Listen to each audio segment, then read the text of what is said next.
I've been watching you, a la la la la long, a la la la la long, long, come on.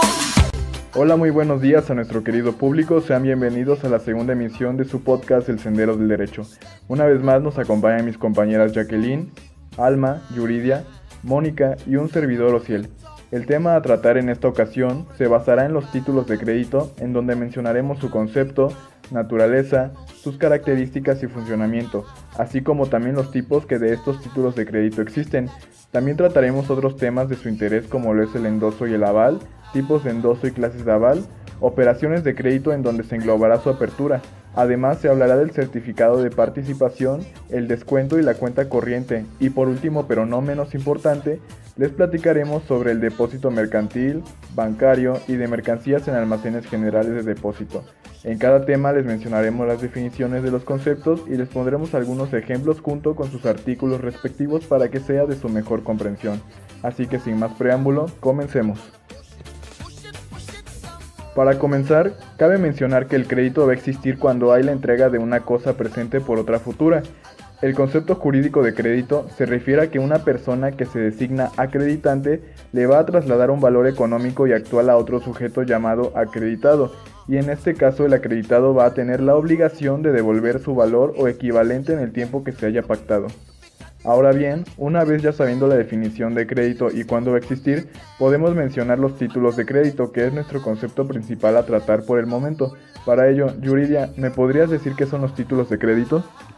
Por supuesto, la Ley General de Títulos y Operaciones de Crédito nos dice en el artículo 1: son cosas mercantiles los títulos de crédito. Su emisión, expedición, endoso, aval o aceptación y las demás operaciones que en ellos se consignen son actos de comercio.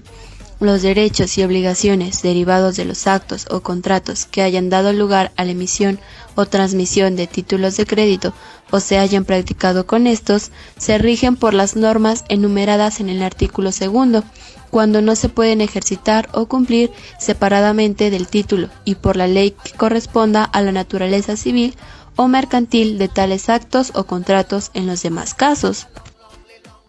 Oh sí, y el artículo 3, todos los que tengan capacidad legal para contratar, conforme a las leyes que menciona el artículo anterior, podrán efectuar las operaciones a que se refiere esta ley, salvo aquellas que requieran concesión o autorización especial. Así es, y en el artículo 5 son títulos de crédito los documentos necesarios para ejercitar el derecho literal que en ellos se consigna. Además, también tenemos en el artículo 6 de la Ley General de Títulos y Operaciones de Crédito, en donde se distingue a los documentos que no son títulos de crédito y solamente son comprobantes, facturas, hojas de remisión, boletos de autobús o avión y cualquier papel de identificación. Pues, en otras palabras, este artículo nos dice que las disposiciones de este capítulo no son aplicables a boletos, fichas, contraseñas u otros documentos que no estén destinados a circular y sirvan exclusivamente para identificar a quien tiene el derecho a exigir la prestación que en ellos se consigna. Y, de una manera más sencilla, que me podrían decir sobre el término de títulos de crédito. Bueno, se les llama así a los documentos que autoriza el portador legítimo para ejercitar contra el deudor y transferir el derecho literal y autónomo en ellos consignado. En el artículo 2, los actos y operaciones a que se refiere el artículo anterior se rigen 1. Por los dispuestos en esta ley y en las demás leyes especiales relativas, en su defecto; 2. Por la legislación mercantil general, en su defecto; 3. Por los usos bancarios y mercantiles y en defecto de estos; 4. Por el derecho común, declarándose aplicable en toda la República para los fines de esta ley, el Código Civil de Distrito Federal. Y sí, tal como lo has mencionado, a mí me gustaría citar unos autores sobre este concepto para reafirmar lo que has mencionado con anterioridad, como por ejemplo lo son Rafael de Piña, que fue un destacado jurista procesalista jurídico, y a Enrique Sariñana, quienes definen a un título de crédito como un documento que autoriza al portador legítimo para ejercitar contra el deudor y transferir el derecho literal y autónomo en ellos consignado, tal y como nos lo acabas de mencionar hace unos momentos. Bueno, como siguiente subtema de los títulos de crédito son sus características fundamentales de estos, y como número 1 tenemos la incorporación, que corresponde que el título lleva incorporado un derecho que va íntimamente unido al título. Bueno, en esto también se ve identificada una frase de Mozart que dice poseo porque poseo. ¿Pero qué significa esta frase? Bueno, esta frase quiere decir que la persona que posee este derecho debe tener el título para que se haga valer y así se pueda comprobar con un fundamento o, por así decirlo, una prueba que el título me pertenece o soy el titular de este. Bueno, como segunda característica se denomina legitimación. Esta es consecuencia de la incorporación. Sí, y también está de acuerdo con dos aspectos muy importantes, que es la legitimación activa y la legitimación pasiva.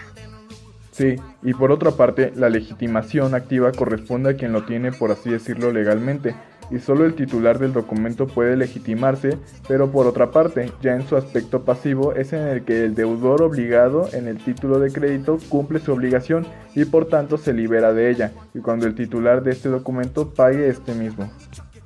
Como siguiente característica tenemos a la literalidad, en la cual se dice que tal derecho se medirá a su extensión y demás circunstancias por lo que la letra del documento, y no es aceptable que ésta haya querido obligarse por menor cantidad. Y bueno, pues hasta estos dos puntos o estas tres características es muy importante recalcar la importancia entre las personas que firman un pagaré o una letra de cambio recaen en una gran obligación.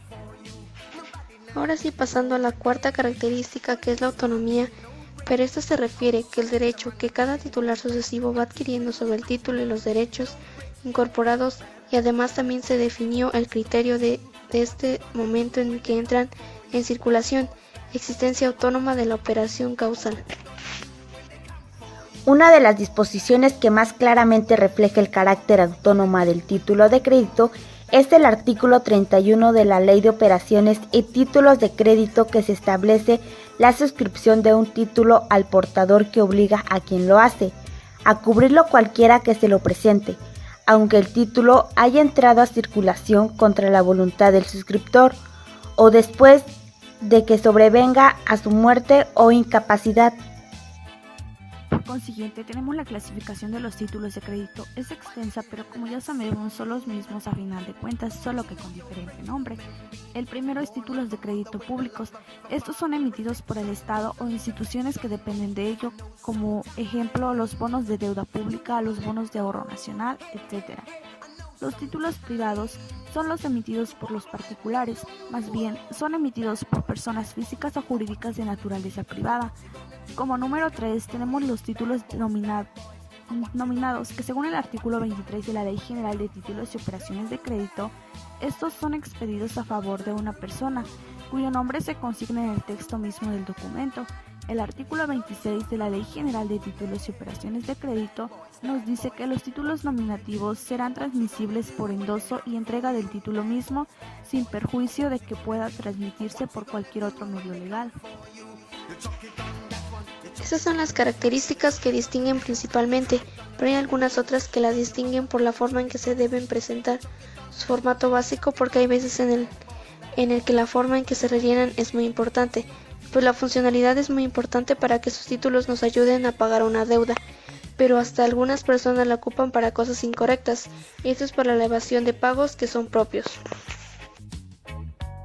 Por otra parte, en el artículo 29 del mismo título nos dice que el endoso debe constar en el título relativo o en hoja adherida al mismo y llenar los siguientes requisitos. Fracción 1, el nombre del endosatario. Fracción 2, la firma del endosante o de la persona que suscriba el endoso a su ruego o en su nombre.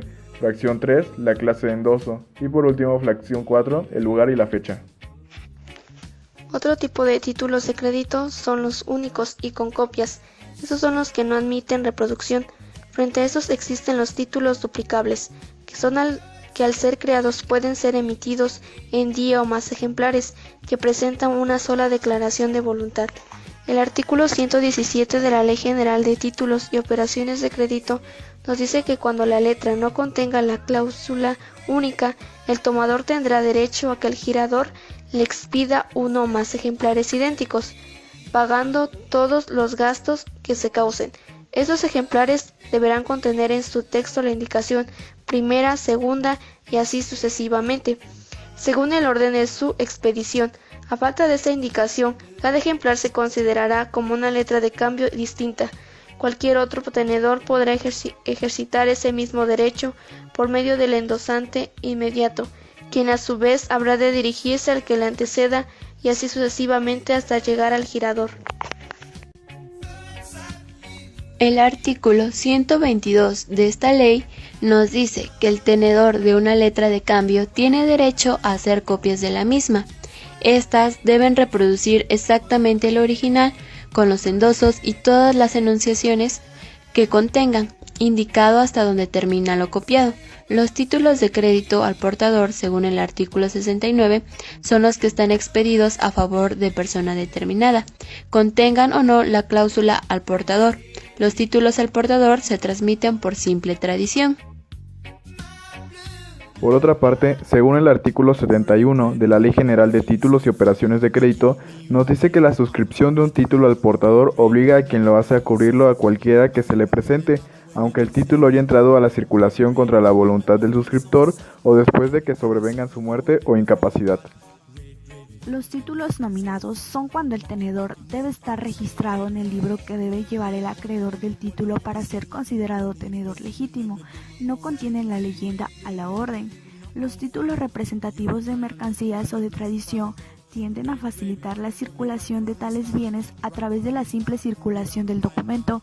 Por ejemplo, los certificados de depósito permiten la circulación económica de las mercancías que se representan y que se encuentran en depósito, disponiendo simplemente de los certificados.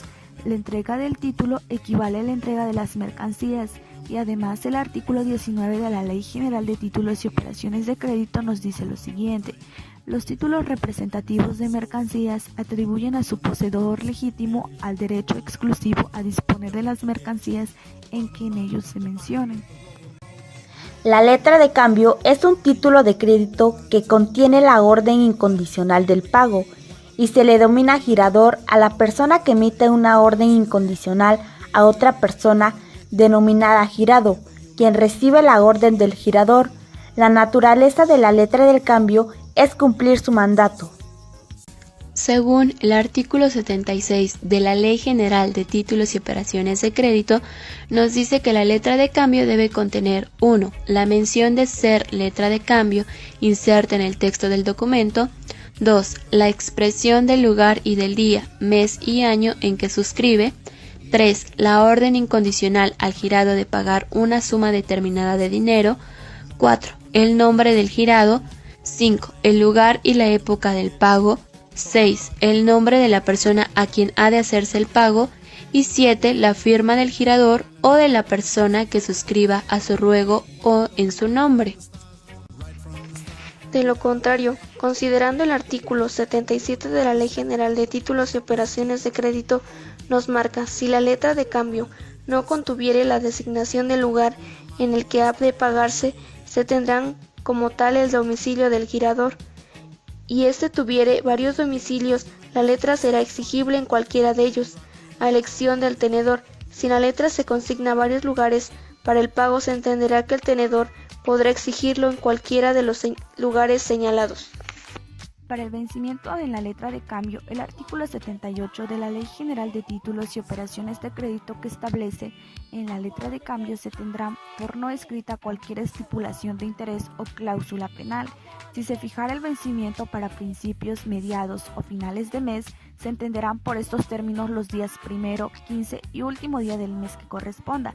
Las expresiones 8 días o una semana, 15 días, 2 semanas, una quincena o medio mes se entenderán no como una o 2 semanas enteras, sino como los plazos de 8 o 15 días efectivos respectivamente. En el artículo 79 de la Ley General de Títulos y Operaciones de Crédito nos dice: la letra de cambio puede ser girada. Fracción 1, a la vista. Fracción 2, a cierto tiempo vista. Fracción 3, a cierto tiempo fechas. Fracción 4, a día fijo. Las letras de cambio con otra clase de vencimiento o con vencimientos sucesivos se entenderán siempre pagaderas a la vista por la totalidad de la suma que expresan. También se considerará pagadera a la vista de la letra de cambio, cuyo vencimiento no esté indicado en el momento. Por otro lado, encontramos el pagaré. El pagaré es un título de crédito que contiene la promesa incondicional del suscriptor de pagar una suma de dinero en una época determinada a la orden del tomador, que implica un deber.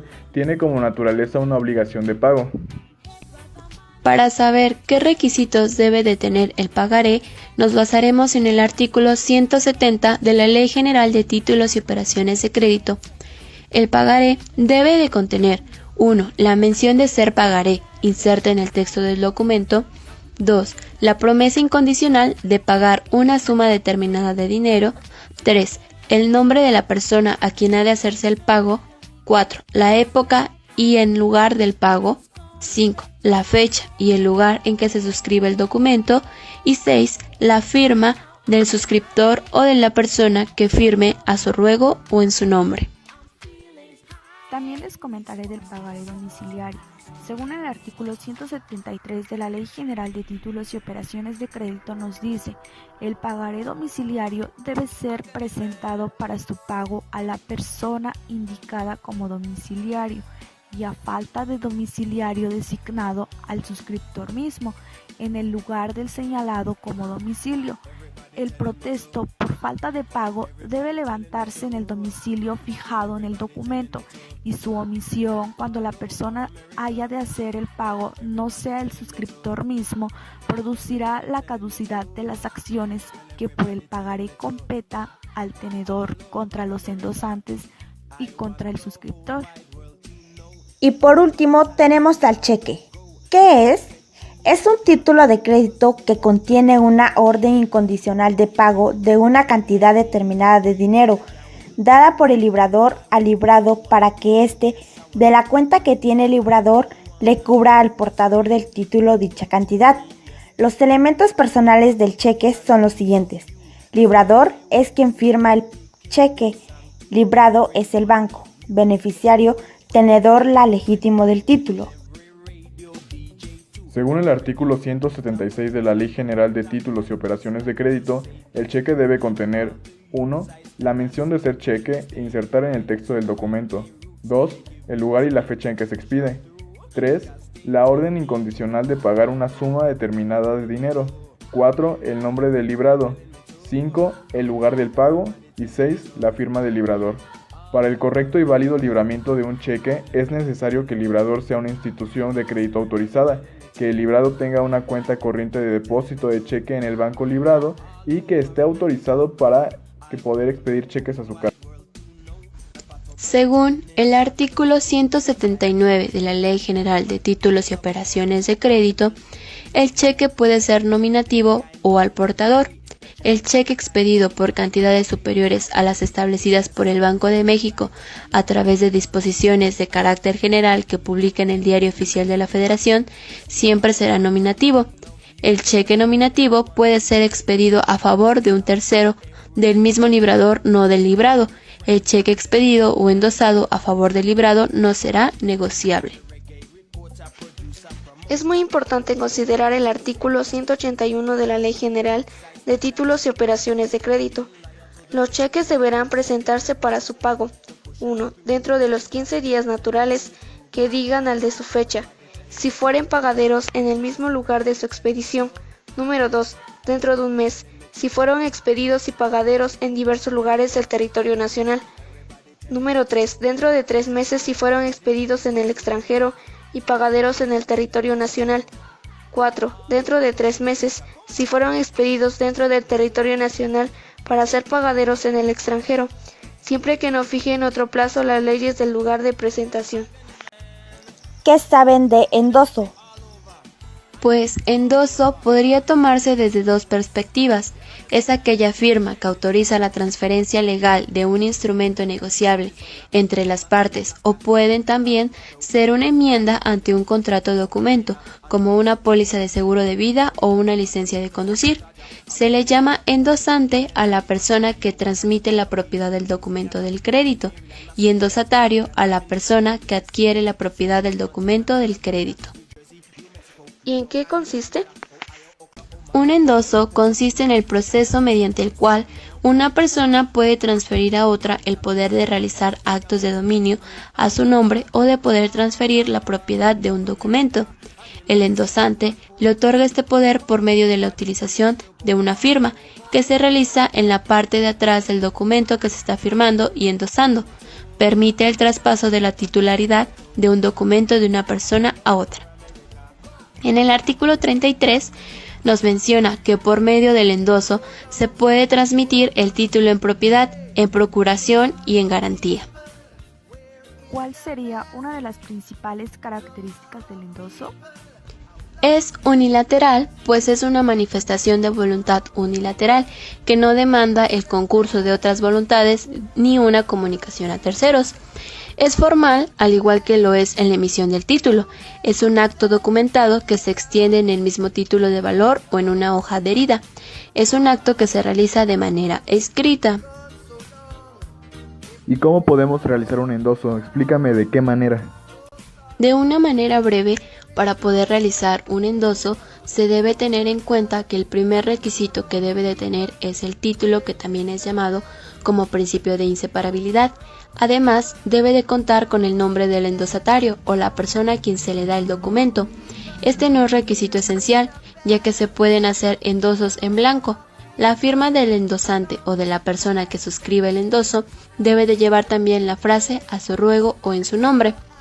En el artículo 29 nos dice que el endoso debe constar en el título relativo o en hoja adherida al mismo y llenar los siguientes requisitos. 1. El nombre del endosatario. 2. La firma del endosante o de la persona que suscribe el endoso a su ruego o en su nombre. 3. La clase de endoso. 4. El lugar y la fecha. ¿Podemos encontrar algún artículo sobre el endoso en la Ley de Títulos y Operaciones de Crédito?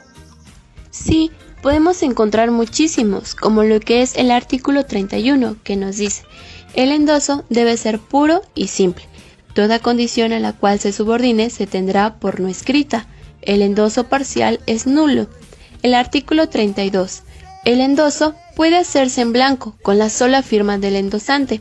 En este caso, cualquier tenedor puede llenar con su nombre o el de un tercero el endoso en blanco o transmitir el título sin llenar el endoso. El endoso al portador produce los efectos del endoso en blanco. Tratándose de acciones, bonos de fundador, obligaciones, certificados de depósito, certificados de participación y cheques, el endoso siempre será a favor de persona determinada. El endoso en blanco o al portador no producirá efecto alguno. Lo previsto en este párrafo no será aplicable a los cheques expedidos por cantidades inferiores a las establecidas por el Banco de México a través de disposiciones de carácter general que publique en el Diario Oficial de la Federación. Y artículo 37. El endoso posterior al vencimiento del título surte efectos de cesión ordinaria. Ahora, por otra parte, tenemos el aval. Un aval es una garantía en dinero o en bienes ante el cumplimiento de una obligación económica. En la Ley General de Títulos y Operaciones de Crédito, sección cuarta del aval, artículo 109, mediante el aval se garantiza en todo o en parte el pago de la letra de cambio. ¿Cuál es la función principal de un aval? La función fundamental de presentar un aval es una garantía para que el avalado pueda adquirir la obligación, ya que si el deudor principal no paga el crédito, se puede exigir la satisfacción de la deuda al avalista. Por otra parte, ¿qué necesitamos para hacer un aval? Bueno, pues para esto vamos a requerir de solvencia económica, solvencia patrimonial, historial crediticio y además de ello, ingresos estables. Al igual, el aval queda obligado a, según el artículo 114, el avalista queda obligado solidariamente con aquel cuya firma ha garantizado y su obligación es válida, aun cuando la obligación garantizada sea nula por cualquier causa. Artículo 115. El avalista que paga la letra tiene acción cambiaria contra el avalado y contra los que están obligados para con éste en virtud de la letra. Artículo 116. La acción contra el avalista estará sujeta a los mismos términos y condiciones a que éste sujeta la acción contra el avalado. Una vez concluido este subtema, podemos hablar ahora sobre los tipos de endoso que existen. los cuales son los siguientes. Endoso en propiedad. Podemos definirlo como aquel que transmite la propiedad del título y todos los derechos a él inherentes. Artículo 34 de la Ley General de Títulos y Operaciones de Crédito. De aquí que el propietario del documento sea el titular del derecho consignado en el mismo. El endosatario en propiedad se convierte en acreedor cambiario, ajeno a las excepciones no derivadas de lo escrito en el título o a las personales que les interpusiera quien se obligó a pagar el documento. También encontramos lo que es el endoso en procuración, al cobro u otra expresión equivalente. Este endoso otorga al endosatario los derechos y obligaciones de un mandatario judicial, artículo 35 de la Ley de Títulos. Por ello, tiene la facultad de presentar el documento a la aceptación, al cobro judicial o extrajudicialmente a levantar el protesto correspondiente e incluso a endosar el título en procuración. Al endosatario en procuración le son oponibles las excepciones que se tengan contra el endosante, pero no las que se tuvieran contra su persona. Así es, tal y como lo acabas de mencionar. Sin embargo, hay ciertas normas que regulan este tipo de endoso y que conviene no olvidar, como por ejemplo, que este endoso no faculta para entablar el juicio al amparo, pues en este lo que está en juego es la tutela de una garantía constitucional ultrajada, mientras que en aquel es el cobro. B. Tampoco puede tramitar cancelaciones de embargo, pues no tiene facultades para litigar en juicio de negocios eminentemente procesales. C. Consecuentemente, el endosatario en procuración para poder ejercer su encargo no requiere el título de licenciado en Derecho. Entre otras de las normas que regulan este tipo de endoso se encuentra que requiere cédula profesional para cobrar costos en el juicio, siempre que sea triunfador en el litigio, de tramitarlo en el incidente respectivo y no en el juicio principal. Por ser un mandato cambiario, este tipo de endoso puede encomendarse alternativamente o solidariamente.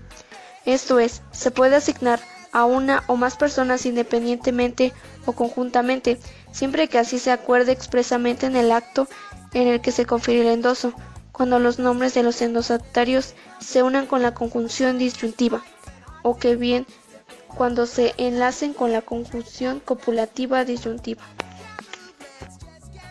Por otra parte, también tenemos el endoso en garantía. Dicho endoso tiene razón de ser cuando se entregan títulos de crédito como respaldo de un adeudo. Tiene como finalidad constituir sobre el documento un derecho real de prenda que, lógicamente, abarca también los derechos provenientes del título. Por ser el endoso en garantía, un acto de disposición solo puede realizarlo el que endosa la propiedad. De igual manera nos encontramos con lo que es el endoso en blanco, que es la entrega del título sin el nombre del endosatario, pero con la firma del endosante. Bastan para transmitirse el documento. La ley permite al endosatario llenar el endoso con su nombre o el de un tercero, transferir el documento sin completar el endoso y endosar al portador, siendo este efecto del endoso en blanco el artículo 32. Endoso en retorno. Es factible endosar el documento a favor de alguna de las personas que ya aparezcan en él como responsable de su pago. Ello no impide que dicho obligado pueda, a su vez, endosar posteriormente el título. Este tipo de endoso origina efectos distintos según sea la persona en cuyo favor se efectúe y la naturaleza del título de que se trate. También tenemos al endoso por representante. El supuesto se contempla en la fracción 2, parte final del artículo 29, Ley General de Títulos y Operaciones de Crédito, al exigirse la firma de la persona que suscribe el endoso a ruego o en nombre del endosante. Se prevé, pues, la intervención de un representante del endosante. Endoso fiduciario. Es aquel que adopta la forma en un endoso pleno, endoso en propiedad, o en blanco para fines de autorización al cobro o de garantía que no transmite la propiedad. En esta clase de endoso, el titular queda completamente legitimado en virtud de la posesión del documento y el endoso de impropiedad. Sin embargo, en sus relaciones con el endosante consta que no adquirió la propiedad del título y queda obligado extracambiariamente conforme al convenio extracartular, esto es, Pactum Fiderucia, mediante el cual el adquiriente del título se obliga a devolverlo al enajenante contra el pago de su crédito o a restituir el producto líquido que se hubiese recibido por el cobro del documento. Los efectos de este endoso son los de un endoso regular, es decir, que el fiduciario puede ejecutar todos aquellos actos que incumben a un tenedor legítimo del documento, pero los que contravengan el convenio extracambiario del apoderamiento o de garantía serán de su completa responsabilidad. Endoso posterior al vencimiento. Cuando un título ha convencido y se intenta transferir por endoso, este solo surtirá los efectos de una cesión ordinaria. Artículo 37, Ley General de Títulos y Operaciones de Crédito, cuando sin someterse a las normalidades de esta. Y bien, para poder hacer valer estos endosos es necesario que cuente con los siguientes requisitos, los cuales se encuentran en el artículo 29 de la Ley de Títulos, que establece las exigencias que debe contener el endoso. Inciso A. Inseparabilidad. Ello nos hace referencia a que el endoso debe constar en el título o en hoja a él adherida, artículo 29, parágrafo primero de la Ley de Títulos, por lo que no lo constituye el que solo se asienta en las actuaciones de juicio. B. El nombre del endosatario, artículo 29, fracción 1, es decir, de la persona a quien se transfiere el documento. Inciso C. La firma del endosante o quien suscriba el endoso a su ruego o en su nombre, artículo 29, fracción 2 de la Ley de Títulos, requisito esencial por antonomasia, sin el cual no hay endoso, artículo 30, primera parte de la Ley de Títulos.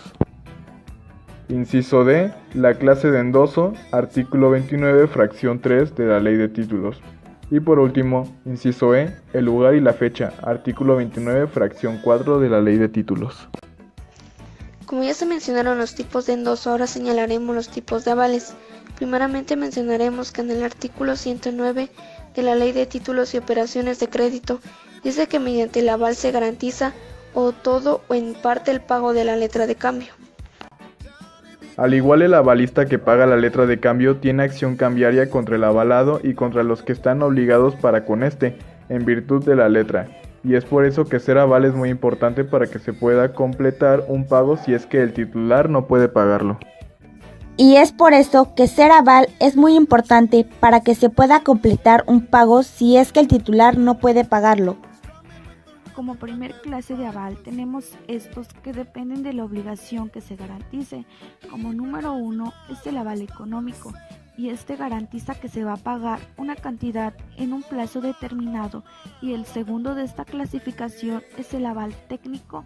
En este, la entidad bancaria garantiza las obligaciones contraídas por su cliente como consecuencia de la adjudicación de un concurso público. Una segunda clasificación de las clases de avales corresponde a quien los emita. El primero se denomina aval, persona que es el emitido por una persona física jurídica, quien se compromete al pago, y el segundo de esta clasificación es el aval bancario, y es el que se compromete a hacer frente a la deuda. Puede ser una entidad financiera. Por otra parte, en virtud de la apertura de crédito, el acreditante se obliga a poner una suma de dinero a disposición del acreditado o a contraer por cuenta de este una obligación. El artículo 296 de la Ley de Títulos y Operaciones nos dice: la apertura de crédito en cuenta corriente da derecho al acreditado a hacer remesas antes de la fecha fijada para la liquidación en reembolso parcial o total de las disposiciones que previamente hubiera hecho, quedando facultado, mientras el contrato no concluya, para disponer en la forma pactada del saldo que resulte a su favor. Considerando otro artículo muy importante es el 298 de la Ley de Títulos y Operaciones, apertura de crédito. La apertura de crédito simple o en cuenta corriente puede ser pactada con garantía personal o real. La garantía se entenderá extendida, salvo pacto en contrario, a las cantidades de que el acreditado haga uso dentro de los límites del crédito. Posteriormente tenemos los mencionados certificados de participación. Pero, ¿qué son los certificados de participación? ¿Podrías explicárselo a nuestro público, Yuri? Claro que sí. La Ley General de Títulos y Operaciones de Crédito, en su artículo 228, explica lo siguiente: Los certificados de la participación son títulos de crédito que representan a. el derecho a una parte alícuota de los frutos o rendimientos de los valores, derechos o bienes de cualquier clase que tenga en fideicomiso irrevocable para ese propósito la sociedad fiduciaria que los emita. B. el derecho a una parte alícuota del derecho de propiedad o de la titularidad de esos bienes, derechos o valores. C. o bien el derecho a una parte alícuota del producto neto que resulte de la venta de dichos bienes, derechos o valores.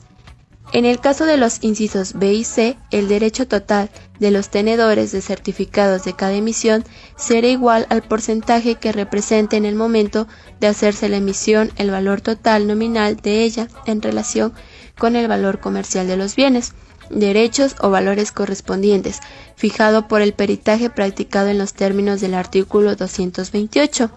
En caso de que al hacerse la adjudicación o venta de dichos bienes, derechos o valores, el valor comercial de estos hubiere disminuido sin ser inferior al importe nominal total de la emisión, la adjudicación o liquidación en efectivo se hará a los tenedores hasta por un valor igual al nominal de sus certificados, y si el valor comercial de la masa fiduciaria fuera inferior al nominal total de la emisión, tendrán derecho a la aplicación íntegra de los bienes o producto neto de la venta de los mismos. Oh, entiendo. Y bueno, ahora podrías explicarme qué son los certificados. Los certificados son bienes muebles, aun cuando los bienes fideicomitidos, materia de emisión, son inmuebles en donde interviene una institución fiduciaria. ¿Y quién pone el monto? El monto total nominal de una emisión de certificación de participación será mediante dictamen que formula Nacional Financiera, quien tomará como base el valor comercial de los bienes. Como siguiente subtema a abordar tenemos el depósito mercantil, el depósito bancario y el depósito de mercancías en almacenes generales de depósito. El depósito mercantil se refiere a un contrato que es una estructura básica civil. Deviene contrato mercantil cuando concurren las siguientes circunstancias. Estas circunstancias son que el que depositará al menos debe de ser comerciante, que las cosas depositadas son objeto de comercio y que el depósito constituya por sí una operación mercantil o se haga como antecedente. Pues habitualmente retribuido puede realizarse sobre dinero, títulos, valores y mercaderías en general. Pueden hacerse depósito de numerario con o sin especificación de monedas.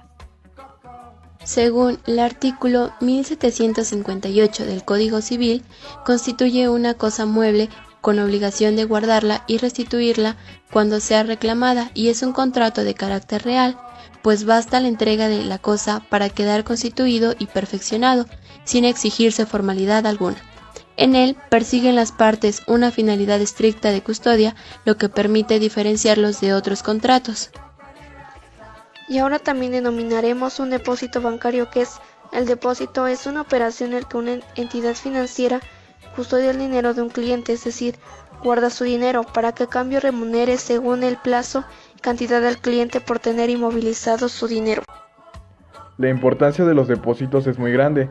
Con ellos podemos sacar una rentabilidad extra a nuestro dinero, en vez de tenerlo parado con una cuenta a la vista o debajo del colchón mientras va perdiendo valor día a día debido a la inflación. Y los tipos de depósitos bancarios son: depósito a la vista. El dinero depositado se encuentra plenamente disponible. En otras palabras, el titular puede sacar una parte o la totalidad del dinero que tenga depositado en cualquier momento. Depósito a plazo. En este tipo de depósito, entregamos nuestro dinero a la entidad financiera durante un plazo de tiempo determinado y a cambio de ellos nos pagará una rentabilidad. También cabe mencionar que a través de los depósitos mercantiles también hay el certificado de depósito. Es el más típico de los títulos representativos de mercancías y este lo crean los almacenes generales de depósito, que se encuentran reglamentados como organizaciones auxiliares de crédito en los artículos 50 al 61 de la Ley General de Instituciones de Crédito y Organizaciones Auxiliares. Y por eso mismo este documento es muy importante y se constituye una garantía prendaria sobre las mercancías amparadas por el certificado. Y ahora también denominaremos un depósito bancario, que es el depósito es una operación en la que una entidad financiera custodia el dinero de un cliente, es decir, guarda su dinero para que a cambio remunere según el plazo y cantidad del cliente por tener inmovilizado su dinero. Muy bien, pues ahora que hemos concluido con todos los temas, es hora de dar paso a la sección de las conclusiones. Nosotros daremos nuestro punto de vista de lo que aprendimos y la importancia que tuvo en nuestras vidas el aprender sobre este tipo de información. Yuri, ¿te gustaría comenzar? Tenemos claro que es necesario contar con esta información básica, ya que en cierto tiempo nos podrá servir a nosotros como futuros contadores, porque debido a que manejamos la contabilidad financiera de una empresa, nos llegaremos a encontrar con casos de cheques, de endosos, de títulos de crédito, etc. Y gracias a esta información ya tenemos un poco más de conocimiento y sabremos qué hacer cuando nos encontremos en alguna situación con algunos de estos. Por eso quisimos citar algunos artículos de la Ley General de Títulos y Operaciones de Crédito, ya que es necesario saber de dónde se está sacando esta información y que sea segura para no incurrir en algún hecho legal. Esta información me ayudó a entender un poco más de qué tratan cada uno de estos títulos y operaciones de crédito, saber cómo se realizan, qué datos pueden llevar, qué puede pasar legalmente si es que se comete algún error. De acuerdo a esta unidad, cabe destacar que es muy interesante, además es de mucho aprendiz, ya que los títulos de crédito están en nuestro entorno todos los días y en todo lugar. En la actualidad existen varias personas que lo manejan. Las más comunes son los pagarés y las letras de cambio. El principal es el pagaré. Este dicho interviene como mínimo 2 personas y por consiguiente otras 2 personas llamadas aval 1 y aval 2. Por si en caso de que el deudor principal no pueda pagar, ellos dos responderán por la deuda. Existen infinidad de documentos, los cuales podemos recurrir en caso de un préstamo, pero hay que tomar en cuenta que los pagarés prescriben cada 3 años. Un punto que quiero retomar es lo del anatocismo. Bueno, esto es cuando una persona adquiere una obligación surgida mediante un préstamo a deuda capital y los intereses convenidos sobre ese capital. Lo que se puede hacer sea pagar los intereses sobre los intereses, así que hay que pensar mucho antes de pedir un préstamo. Y bueno, si en caso de pedirlo no hay que atrasarse en un pago, porque ya saben, existe el anatocismo y nadie querrá pagar interés sobre interés. Para cada comerciante llevar títulos es importante desde tener un buen pago para que se pueda efectuar este mismo se necesita de estos documentos. Después los casos que se lleva para cualquier pago existente. Pero desde un momento en el que queramos expedir un pagaré es importante revisar su estructura, sus efectos para que atraiga la ley en el ámbito de la contabilidad. Se expiden cheques y pagarés a los clientes que no han cubrido totalmente un pago en la empresa.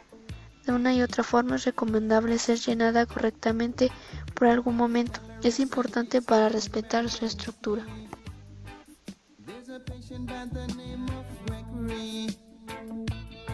Muy bien, pues hasta aquí la transmisión del día de hoy. Esperemos que haya sido de su total agrado y que les haya servido mucho la información proporcionada, ya que para nosotros también lo fue. Su podcast El Sendero del Derecho les agradece por habernos acompañado una vez más. Los esperamos en la próxima transmisión. Hasta luego.